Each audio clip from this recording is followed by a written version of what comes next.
I'm reviewing today The Marvelous Land of Oz by L. Frank Baum, originally published in 1904 as a book in its own right. The edition I have here is part of the Complete Stories of Oz, published by Wordsworth Editions.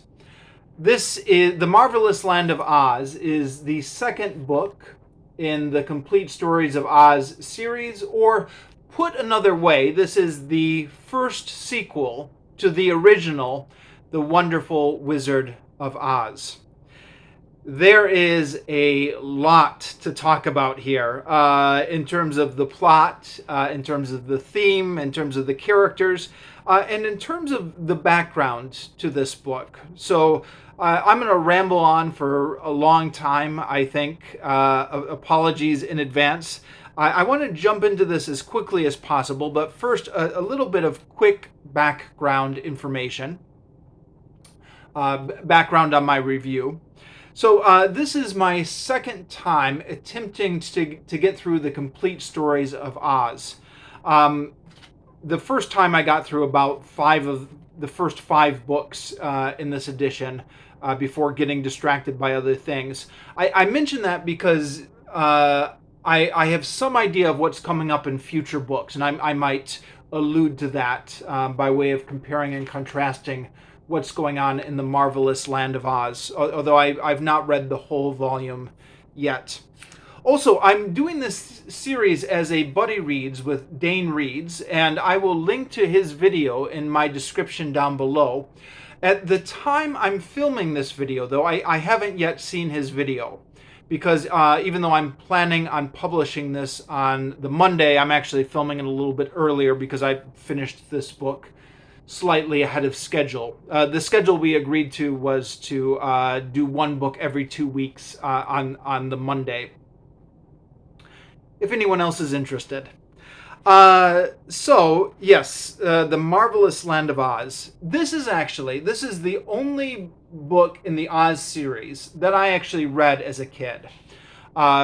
Because just because I happened upon it. It was one of my aunt's old books. I was staying in my aunt's bedroom when I was sleeping over at my grandparents' house, which I used to do when I was a kid from time to time. And I recognized on the artwork of the book characters from the Return to Oz movie. Now, the Return to Oz movie, I think, is something that some people remember very well, and these are people who grew up in the 1980s and watched the Disney Channel. If you fit that rather narrow demographic, then you probably remember Return to Oz. It was a movie produced by the Disney Studios, which bombed in theaters, but then was reshown on the Disney Channel in the 1980s. I haven't seen it for years, so I'm not sure if I can recommend it or not. I remember enjoying it as a kid. But anyways, it drew on the characters from The Marvelous Land of Oz and from Ozma of Oz. Ozma of Oz is the book number 3, so that'll be the next book. But if you happen to be familiar with that movie, you'll remember characters like Jack Pumpkinhead and the Gump, the moose head that gets attached to the sofa and they make a flying machine out of. So those characters are both from The Marvelous Land of Oz. Other characters in that Disney movie Return to Oz, like Tick-Tock, the robot man, that's in the third book, Ozma of Oz. So we'll talk about Tick-Tock in the next book review. But Jack Pumpkinhead and the Gump, the moose head that gets attached to the flying machine.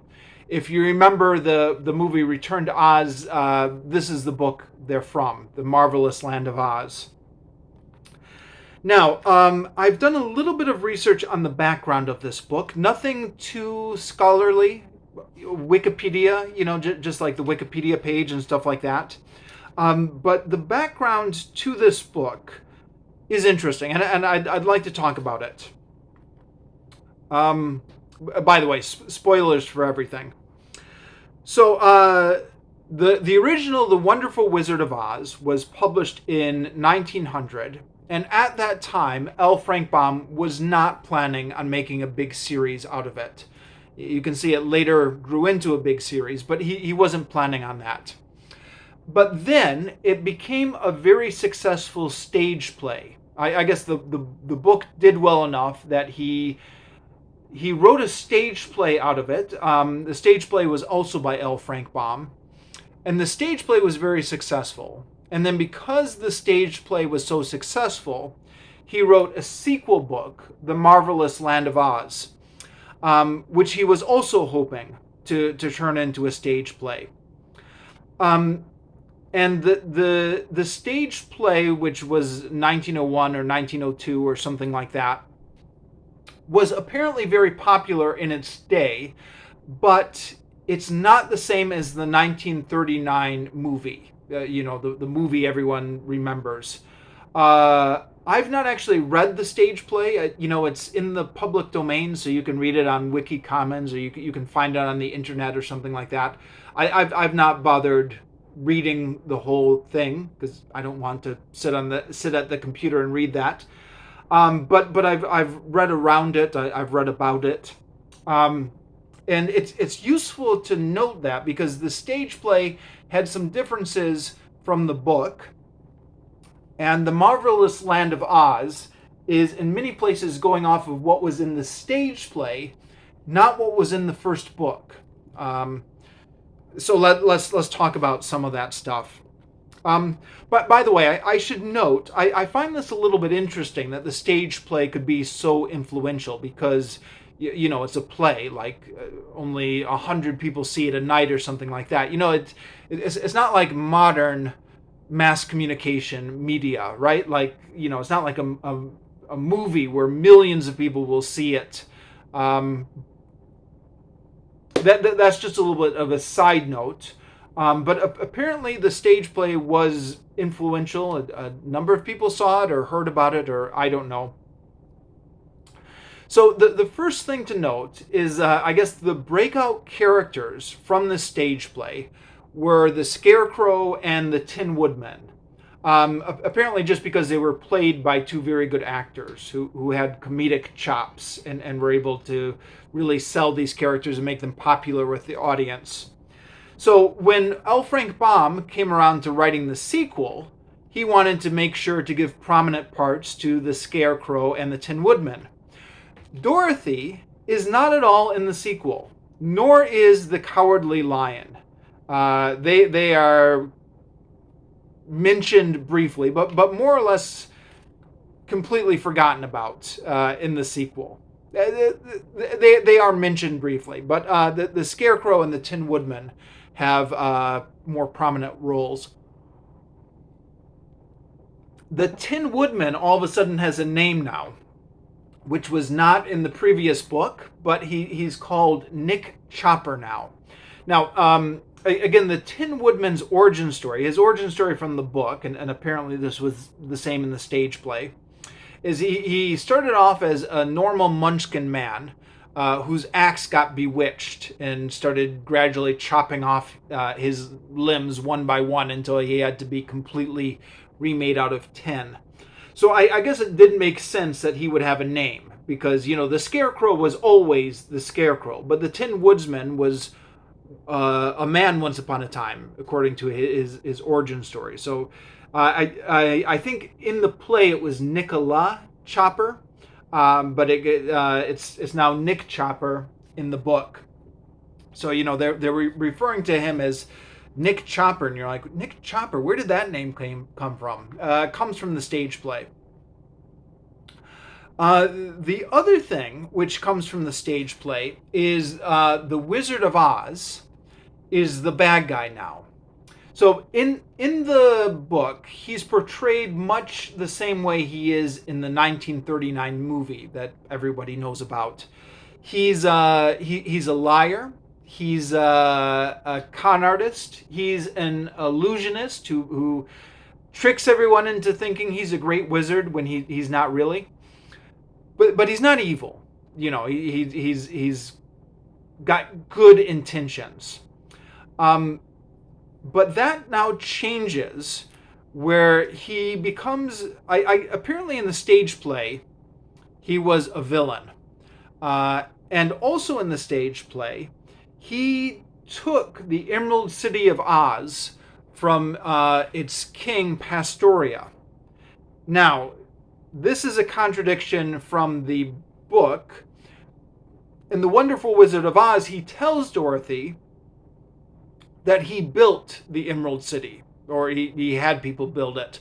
You know, he came to the land of Oz. There was nothing there. He was a young man. And he had the Emerald City built, and he just had a vision that he wanted everything green. Excuse me. Um, but in the stage play, the Emerald City, I guess, already exists. It's got a ruler, Pastoria, and the Wizard of Oz takes the city from him. So he's an evil usurper in this book. Now, spoilers. Having read some of these future books, he's coming back.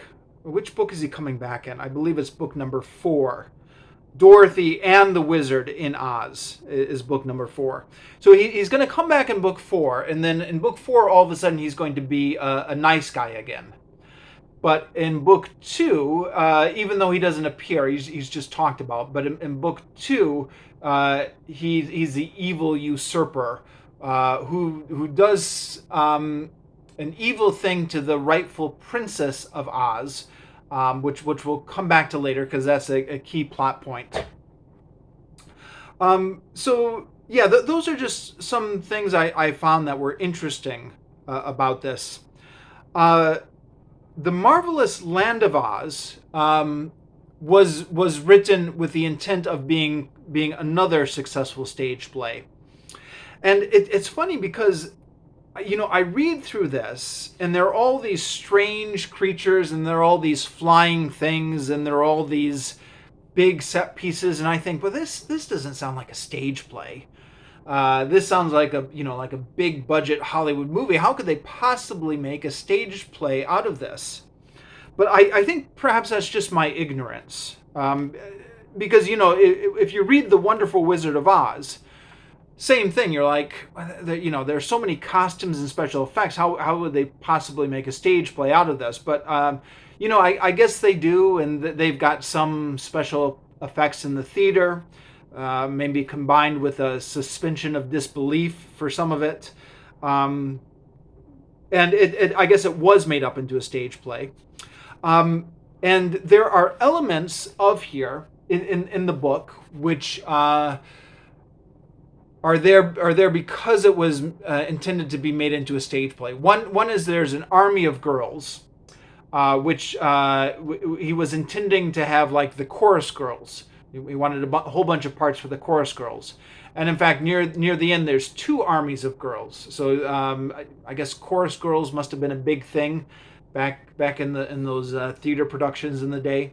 So he's got a whole bunch of chorus girl parts. Also, the main character, major spoilers here, a main character turns out to be a girl in disguise, or a girl who's been transformed into a boy. And this is like that stage tradition where you have women actors who are playing young boys. You know, like as is traditional, I guess, with Peter Pan. Which, come to think of it, Peter Pan stage play is about the same time, right? When was the Peter Pan stage play? That was about 1900 as well, right? So, yeah. So it was all set up for the main character, who's a boy, to all of a sudden be revealed as a girl, and works out perfectly because girls usually would play those boy parts anyways, or women would play those boy parts for the theater. Also, there's a lot of sparring back and forth in the dialogue, where 2 characters are having an argument back and forth, or they're trading jibes, stuff like that, in a way that was not so emphasized in the previous books, and I'm led to believe will not be as prominent again in the following books. Again, I've not read them all, but I've read the first five. Um, so there's several scenes where you can see the comedic dialogue is set up for if it were to be a stage play, and for that reason, I think some people consider this to be their favorite Oz book, just because the dialogue is a lot sharper than the other books. And what else? Um, while I'm talking about behind the scenes stuff, if you do a deep dive into Wikipedia on this stuff, after this book was published, L. Frank Baum was promoting this book by writing a newspaper comic strip.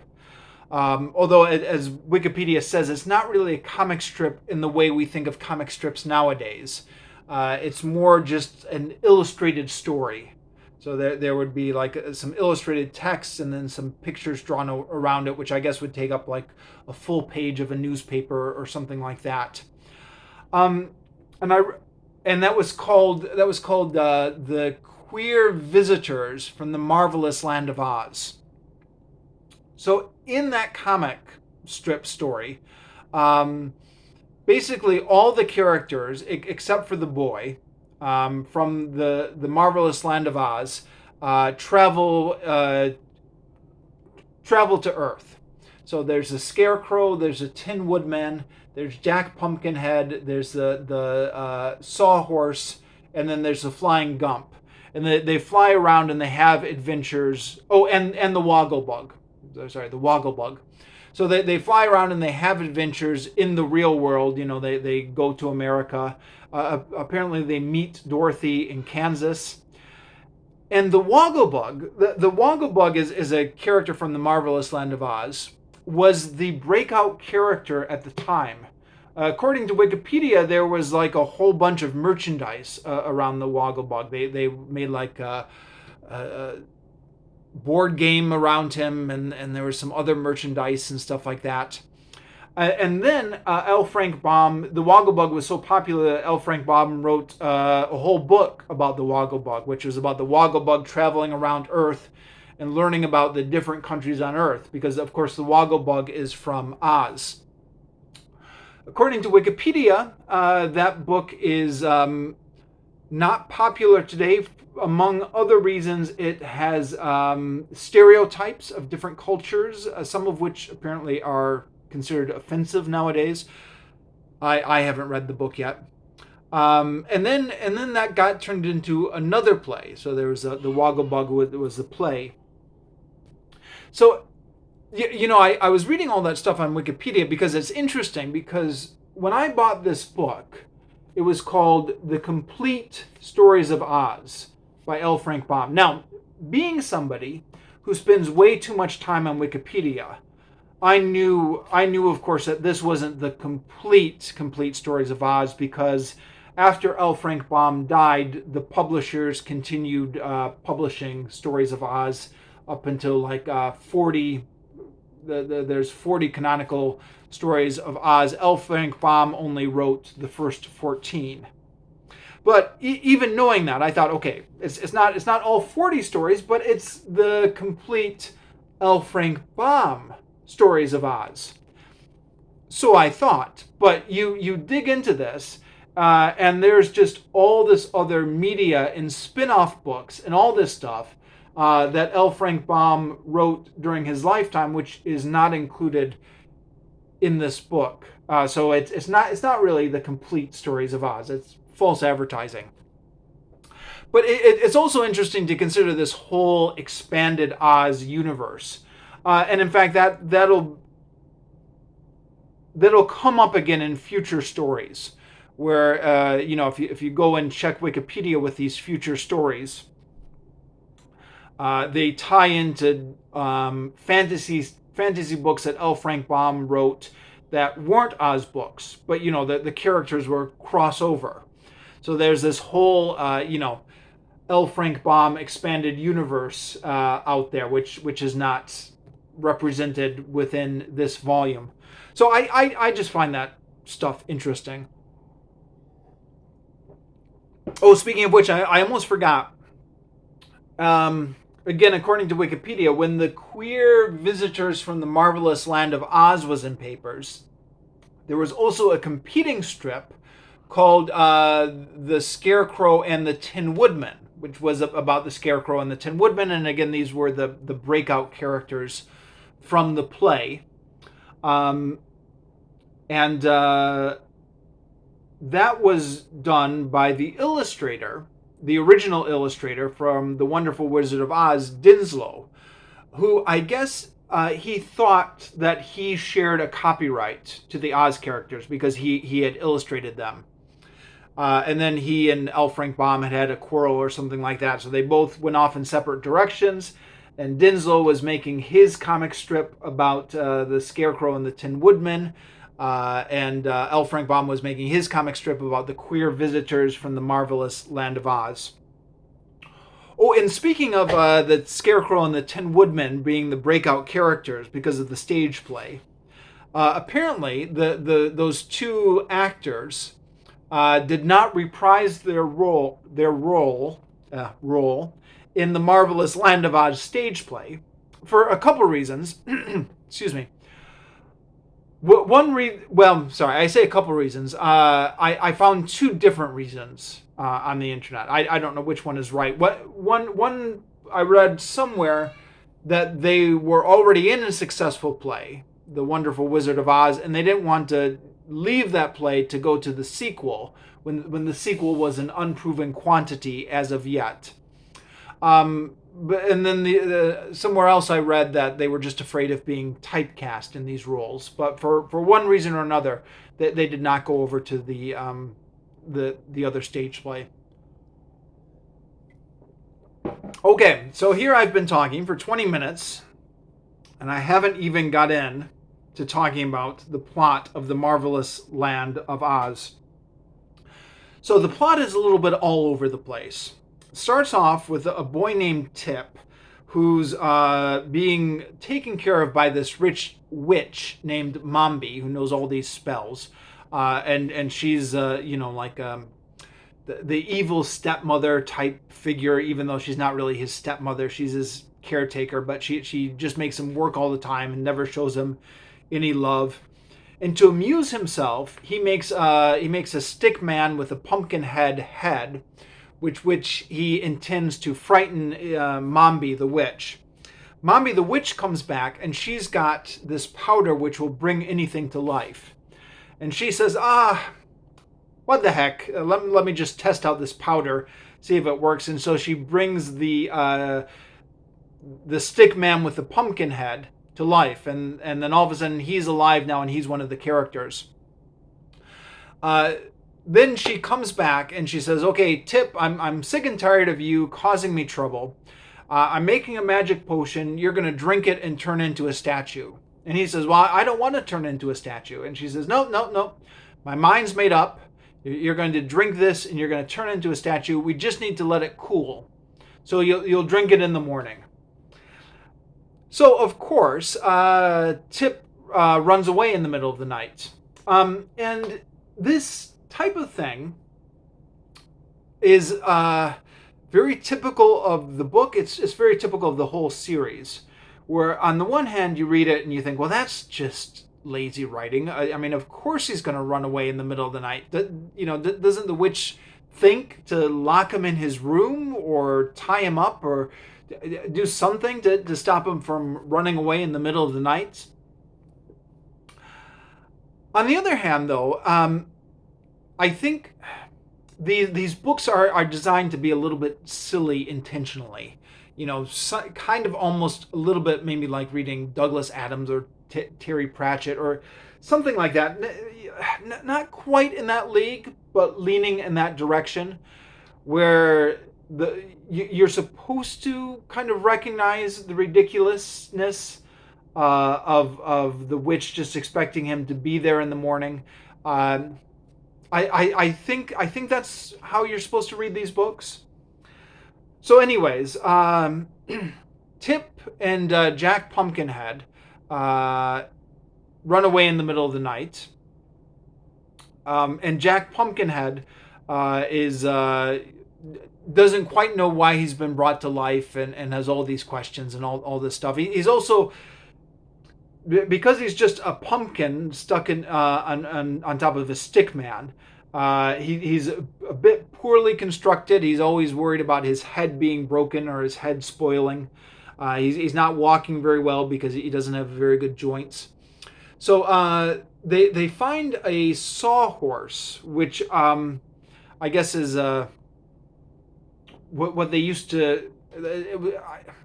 I think it was like a table that you used to cut wood on back in the day. So it was called like a sawhorse, but it kind of looked like a horse to some degree. It had a body which you would lay things on when you wanted to cut them. It had 4 legs that it was standing on. Apparently, it had a head that looked a little bit like a horse. And so Tip takes his magic powder, which will make anything come alive, and use it on the sawhorse. So now the sawhorse can run around like a horse, and they put Jack Pumpkinhead on the sawhorse, and they have some adventures like getting across a river and stuff like that. But eventually they get separated because the sawhorse doesn't know when to stop running if Tip doesn't yell out "whoa," and Tip loses his grip on the sawhorse. So they're going. Their plan all along is go to the Emerald City and meet this Scarecrow and see if he has any advice for them. This is one of the few things actually that does line up with the original novel. I shouldn't say one of the few things. A lot of things line up, but Scarecrow was left as the ruler of the Emerald City at the end of The Wonderful Wizard of Oz. The Lion was the king of the beast, and the Tin Woodman was the ruler of the Winkies, where the Wicked Witch of the West used to live. So they get separated, and the Sawhorse and Jack Pumpkinhead go to meet the Scarecrow, and meanwhile Tip meets this girl named Ginger. I think that's how you pronounce it. It's spelled Jinjur, who is leading an army of girls in revolt because they say men have been ruling Oz, the Emerald City, for long enough.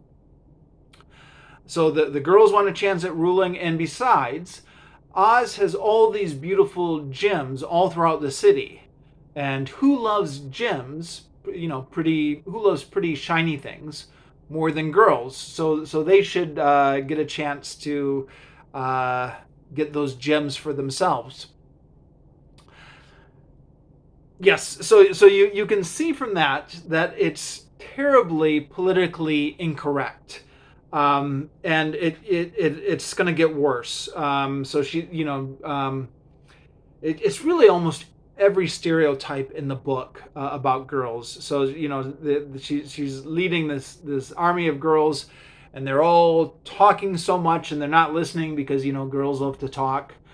And then as the story progresses, that they're all going to be afraid of mice later, and that's how they are defeated or almost defeated.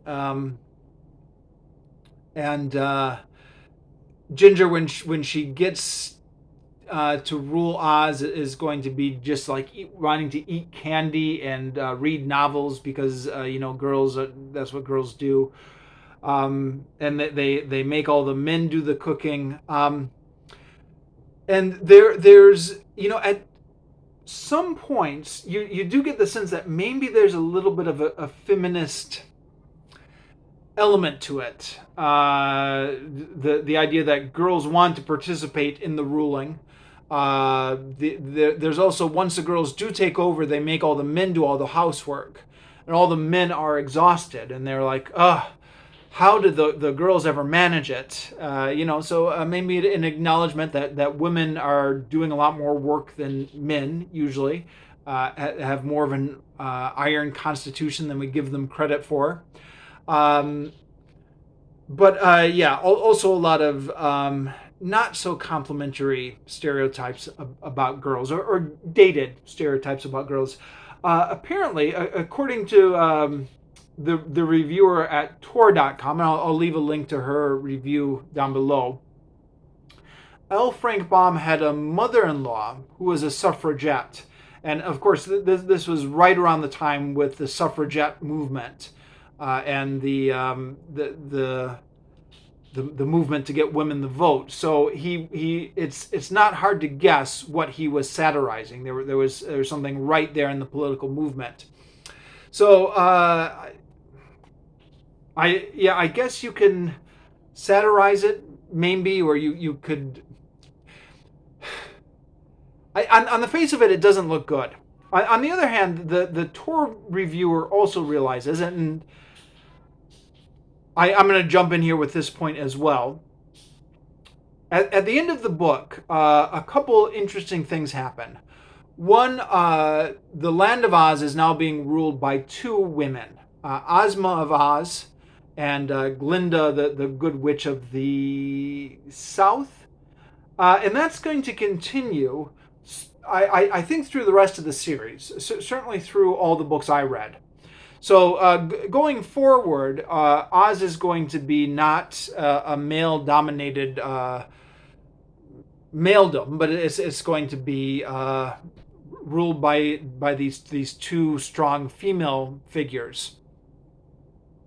So you could put that in L. Frank Baum's credit column. The other thing is that there's an interesting thing. I mentioned this before. Tip the boy is going to turn out to be Princess Ozma, who's been transformed into a boy. And this gets back again to what I was saying earlier about the Wizard of Oz being a bad guy in this book, because apparently he was in the stage play. When the Wizard of Oz defeated Ozma's father and seized control of the Emerald City and the Land of Oz, the Wizard of Oz gave Ozma, the baby Ozma, to the witch Mumby, and had the witch turn her into a boy to disguise her, so that nobody would know where Ozma was, and the rightful ruler of Oz would never be found. So you have this character who is going all around thinking that he's a boy, acting like a boy, having grown up a boy, and then all of a sudden at the end of the book, it says, actually, you're not a boy. You've been a girl this whole time. And it seems way ahead of its time in terms of a lot of the issues in the culture nowadays about gender identity, the way that your gender identity is, well, what do I want to say about this? Sorry, gender identity, I guess, is the issue, and the yeah, that whole cultural issue. So that's interesting. Okay, so coming back to the plot, so the Scarecrow and Jack Pumpkinhead and the Sawhorse get to the Land of Oz, and they meet with the Scarecrow. The Jack Pumpkinhead asks for a translator to be brought in because they're from different parts of the Land of Oz, even though they're talking to each other perfectly fine. And then you get a character called Jellia Jam, who actually was in the original The Wonderful Wizard of Oz, but wasn't named. She was just called like the head maid, or the girl who was showing them to their rooms in the Emerald City. But now she's back in this book, and she actually has a name. The other character who's back is the Guardian of the Gates, who's got a really long whiskers. And he's going to get a name in one of the later books. I think that the next book coming up. But he is now apparently representing the army of the Wizard of Oz. Sorry, the Land of Oz. The Emerald City. Sorry, he's the army of the Emerald City. It's one of the jokes in the book that they just refer to him as the army. So when they said, "Oh, the army fled," or the army was defeated, and they're just talking about like that one guy.